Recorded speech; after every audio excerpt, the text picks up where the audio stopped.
On Thursday, The New York Times released an exposé detailing sexual misconduct allegations against Louis C.K. 5 women have come forward describing alleged incidents involving the comedian, where he allegedly masturbated in front of them, asked if he could masturbate in their presence, or masturbated while he was on the phone with them. C.K.'s publicist, Louis K., told The Times after the publication reached out for comment regarding the allegations, "Louis is not going to answer any questions." A rep for C.K. told Bustle, "In the coming days, Louis will issue a written statement." Update. As Variety reported on Friday morning, distribution company The Orchard announced that the release of C.K.'s film I Love You, Daddy has been cancelled. The Orchard said in a statement, "The Orchard will not be moving forward with the release of I Love You, Daddy." Earlier comedic duo Dana Min Goodman and Julia Wolove claimed that in 2002 C.K. invited them back to his hotel room during the U.S. Comedy Arts Festival in Aspen, Colorado. While in his room, they allege he asked if he could take out his penis. "And then he really did it," Goodman claimed to The Times. "He proceeded to take all of his clothes off, and get completely naked, and started masturbating." Then, in 2003, comedian Abby Schachner said she invited him to one of her shows over the phone. According to Schachner, during the phone call C.K. was allegedly masturbating. In 2005, comedian Rebecca Corrie alleges while appearing on a TV pilot with C.K. he asked her if he could masturbate in front of her. Corrie said she declined. Courtney Cox and David Arquette were executive producers of the pilot, and they both confirmed the alleged incident to the NYT. "What happened to Rebecca on that set was awful," Cox said in an email.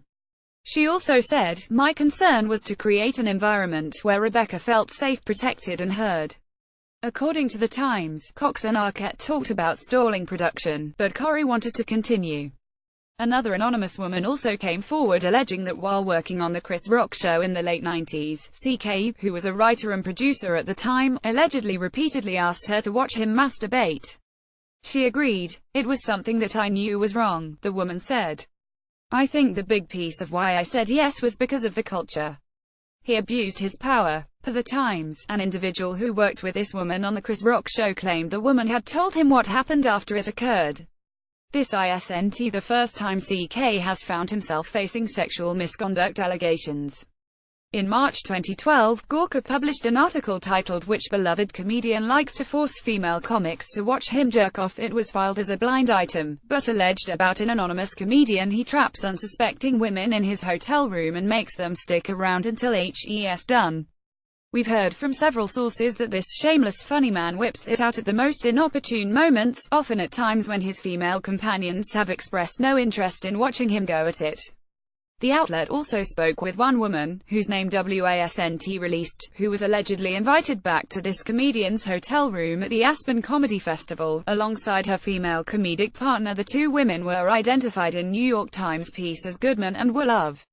They allegedly watched the comedian masturbate in front of them, which made them so uncomfortable they decided to leave. However, the comedian allegedly blocked the door and finished masturbating. The one woman who spoke with Gawker reportedly filed a complaint with the Aspen Comedy Festival's organizers about the alleged incident.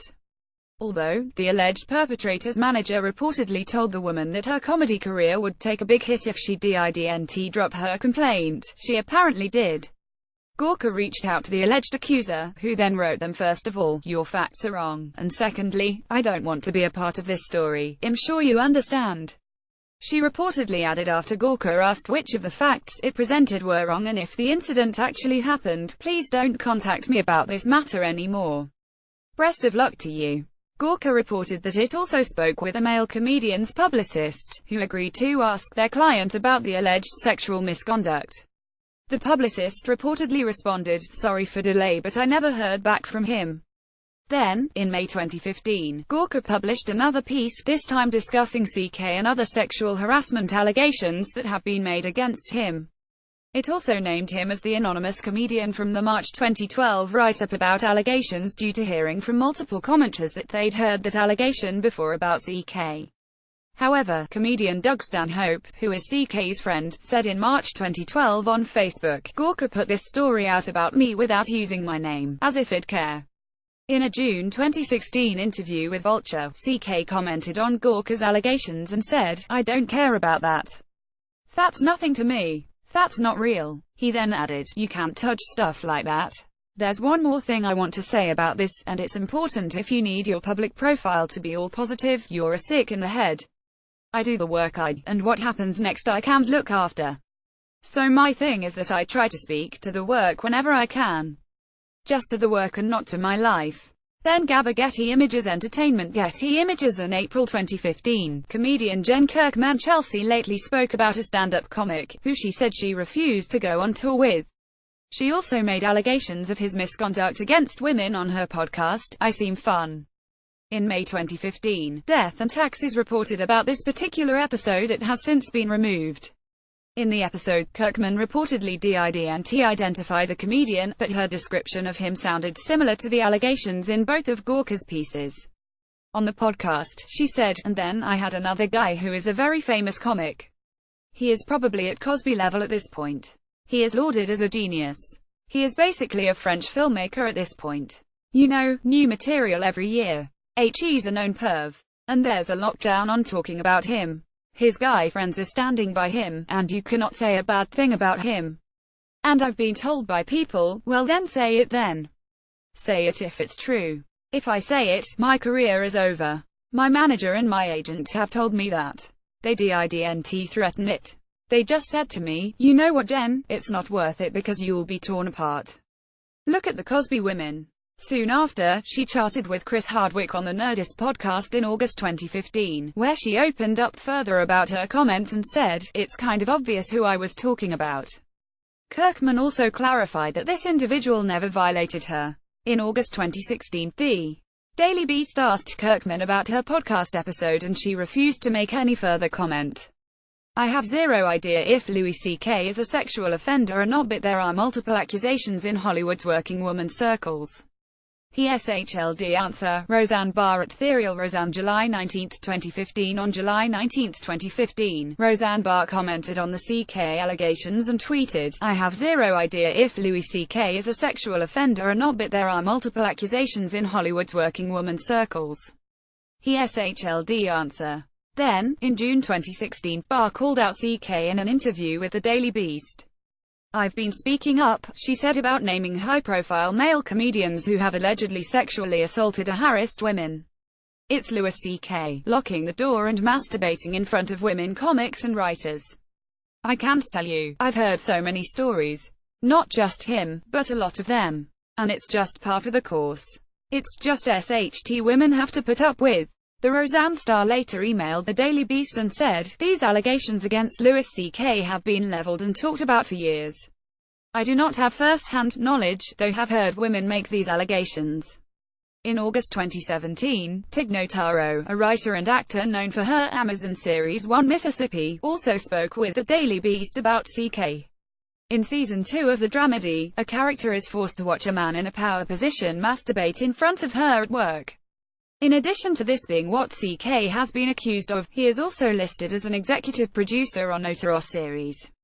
However, she told the outlet, he's never been involved, she said, before adding, it's frustrating, because he has nothing to do with the show. But I don't waste my time on him or what anyone thinks. His name is on it. But we are writing the show, the writer's room. We're sitting in editing. We're acting. We're on set. We're doing press. And everyone that's directly involved in the show works very hard. They are decent, talented human beings. And I feel lucky to be surrounded by them. Notaro alleged to the Daily Beast that she had an incident with CK before One Mississippi was created. She didn't provide any details, but added about him, we don't talk since then. After Notaro asked the Daily Beast if CK has ever acknowledged the allegations that have been made against him, the Daily Beast informed her of his June 2016 Vulture interview. She said, I think it's important to take care of that, to handle that, because it's serious to be assaulted. It's serious to be harassed. It's serious, it's serious, it's serious. Rich Polk, Getty Images Entertainment Getty Images. While chatting with the New York Times in September, CK responded to Notaro's comments by saying, I don't know why she said the things SHES said, I really don't. I don't think talking about that stuff in the press and having conversations over press lanes is a good idea.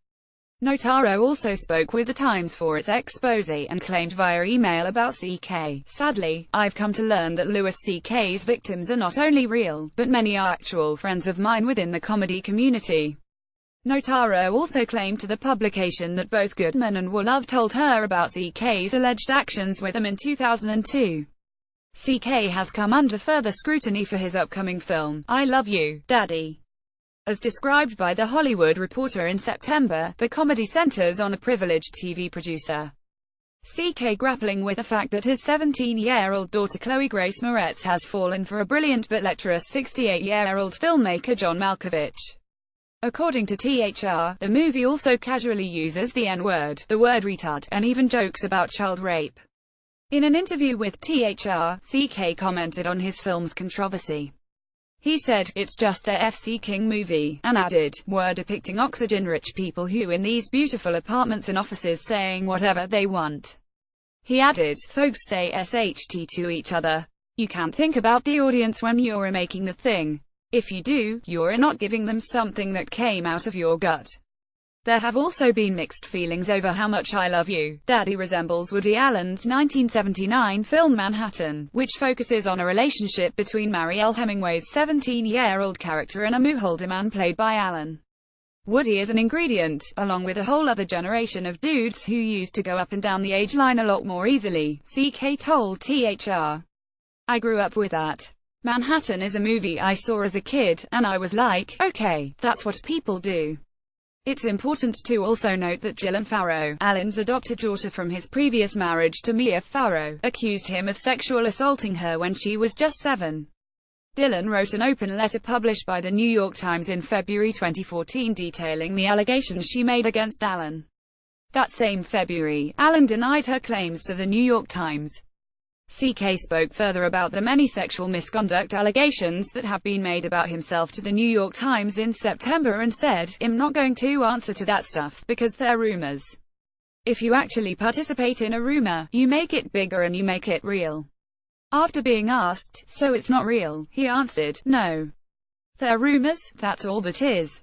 In light of the most recent allegations described by The Times, Thursday's I Love You, Daddy New York premiere was cancelled, as reported by Deadline. CK's appearance on The Late Show with Stephen Colbert was also cancelled. According to The Hollywood Reporter, the release of the film, which was scheduled for November 17, is also under review. Update: FX Networks, the network most closely associated with Louis C.K.'s work, released the following statement following the allegations in The Times. "We are obviously very troubled by the allegations about Louis C.K. published in the New York Times today. The network has received no allegations of misconduct by Louis C.K. related to any of our 5 shows produced together over the past 8 years. FX Networks and FXP take all necessary actions to protect our employees and thoroughly investigate any allegations of misconduct within our workplace. That said, the matter is currently under review."